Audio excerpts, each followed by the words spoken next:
In this video, we are going to explore the all method in LINQ. This method is great for checking every item in a collection to see if they all meet a certain rule or condition. Basically, it answers the question, do all the elements in this collection follow the rule we set? The all method gives us a simple yes or no answer, in technical terms, a Boolean value. It returns true if every single element in the collection passes the test, and false if even one element doesn't. Here's how it works. We start with our collection. It could be a list, an array, or any enumerable set. Then, we apply the all method with a lambda expression. This lambda expression is just a fancy way of saying a small function that checks each item against our rule. If this function says yes, or true, for every item, then all returns true. So, that's the basic idea behind the all method. It's simple but incredibly useful in many different scenarios, which we will see in our examples. Now, let's put this theory into action and look at some practical examples with various data types like arrays, lists, and more. Imagine we have an array of integers and our goal is to check if each number in it is smaller than 5. Here's the query we will use to check our array. It's a straightforward query. We use the array variable followed by the all method. In this query, n is a variable representing each number in the array. The condition n less than 5 checks if each number is smaller than 5. Notice that this query won't give us a list or a collection, but a single Boolean value, true or false. In this example, since all numbers are indeed smaller than 5, our result is true. But what if our array changes? Suppose now our array is the following. In this case, not all numbers are smaller than 5. We have just one number that meets our condition and the rest are larger. So, when we run our query now, the result will be false, because not every number in the array satisfies the condition. That's the essence of using the all method with an array. It's a quick and efficient way to check if all elements in a collection meet a specific criteria. Next, let's move on to another example. This time, we will see how the all method works with a list of strings. Imagine we have the following list of product names. Our goal is to check if every product name in our list has more than 3 characters. Here's how we do it. In this query, p represents each product name in our list.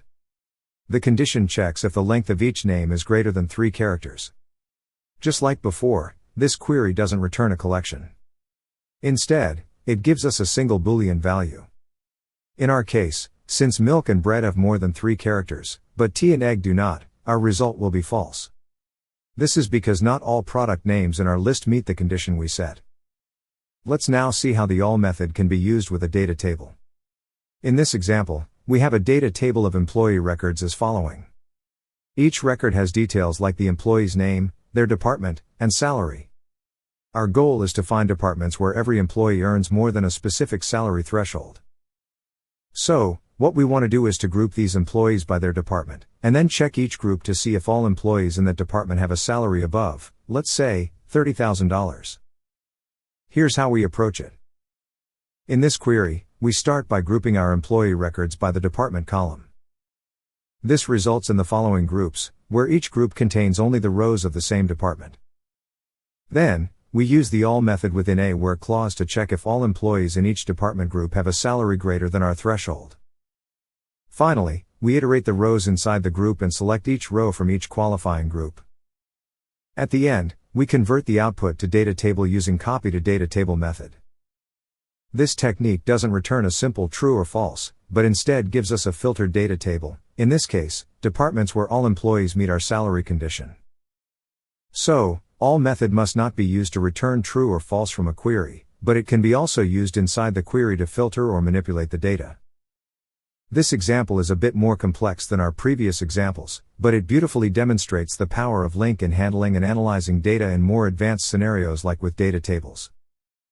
Next, let's explore another example, this time focusing on XML data. Imagine we have an XML document representing a library of books. Each book has details like title, author, and price.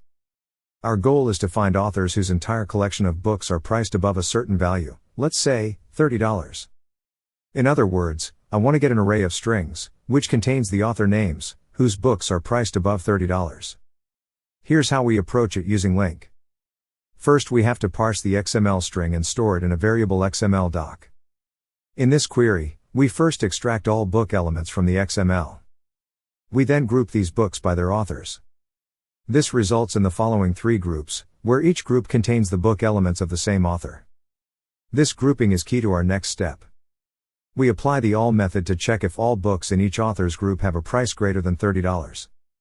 So, if all books by an author are priced above $30, that author's name gets included in our result. For our sample XML, the query will output author A and B, since all books by both are priced above $30. This demonstrates a more nuanced application of the all method, where we're not just filtering data, but also extracting meaningful information based on complex conditions across grouped XML elements. As we have seen through various examples, the all method in LINQ is a powerful tool for querying collections. But there's more to it, especially when we consider its performance aspects. A significant efficiency feature of all is its ability to stop processing as soon as it encounters the first element that doesn't satisfy the condition. This early exit behavior is particularly beneficial in large collections. Instead of traversing the entire dataset, all halts immediately when a non-conforming element is found, saving valuable time and computational resources. So, when dealing with extensive datasets, all is not just a robust choice for your queries, but also an efficient one. Another point I want to mention in this video is the difference between all method and any and where methods. I will explain any method in the next video in detail, but let's compare it shortly with all and where methods. While all checks if every element in a collection satisfies a specific condition, any does the opposite. It checks if at least one element in the collection meets the condition. On the other hand, where is more about filtering. It returns a new collection comprising all elements that satisfy a given condition. Understanding the distinction is crucial. Use all when you need every element to comply with your rule, any when you're looking for just one match, and where when you need to extract all matching elements into a new collection. That's all about all method.